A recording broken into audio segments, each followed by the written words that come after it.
Hi everyone, Comic Reviewer here. This time reviewing on Arthur's Perfect Christmas.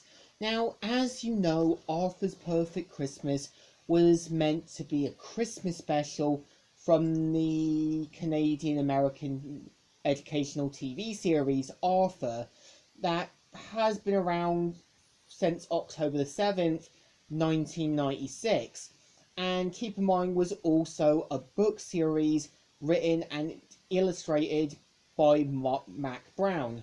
Now, I remember watching this almost every single Christmas during the holidays when it aired on the CBBC channel. Now, the premise of the special is mostly about Arthur wanting that perfect Christmas, where he wants the perfect Christmas dinner, he wants the perfect snow to come, and he wants the perfect Christmas tree. And of course, like most kids, isn't exactly going to get what he wants. For example, his dad wants to do a more traditional dinner. The Christmas tree isn't going to be exactly what he wants, and it's kind of that sign that sometimes not everything is going to go the way you want to.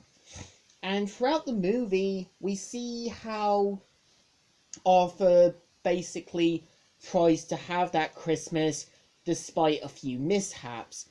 And we see how he buys a glass bird, which to replace for what happened to the original one last summer. So of course, the movie does kind of come with some other side stories. For example, we see how Muffy starts to learn more about Francine's holiday, and we kind of see how Muffy kind of starts to understand more about the Jewish holiday and other holidays, and we kind of see how other characters have their own different sort of holidays from different backgrounds. For example, Brain having Kwanzaa, George basically having a different holiday which is meant to be in Sweden, known as St. Lucia Day. And we kind of see how Buster wants his mum to sort of stop overstressing, mostly from making the perfect Christmas, and wants to kind of spend it with his mum, which is kind of a realistic thing.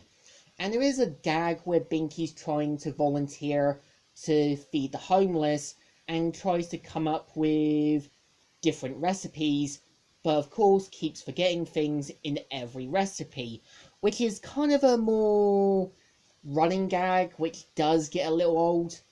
And I would say what the movie does well at, it does really hit close to home, as we've always had the divorced parent wanting to make that perfect Christmas for us.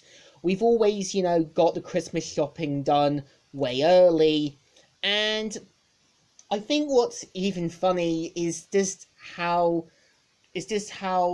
unlike the book where they sort of imply Santa's real, much like the film Elf, Arthur's Perfect Christmas just flats out throws it in your face.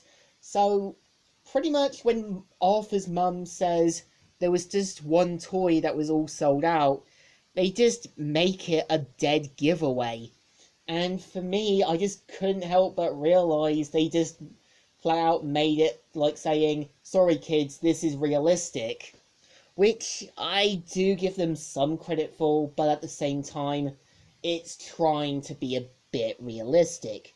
And I would say what's interesting about the special as well is that it doesn't go with the opening song, but instead gives you a glimpse of Elwood City, the areas we've been through, the towns, and the shot of Arthur's house with the opening, which I do give them credit for, as they don't make it too Christmassy with the opening, but more like a gentle piano melody beat.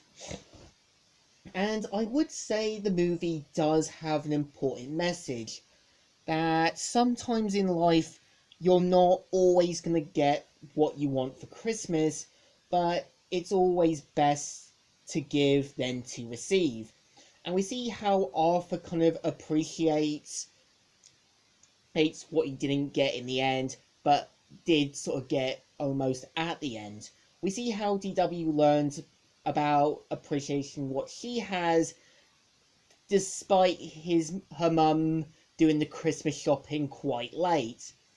And I would say by the end of it, Arthur's Perfect Christmas is a little hit and miss, but it's just a special I think left the mark. So in general, a thumbs up. Still good and still right. So, Comic Reviewer here, signing out.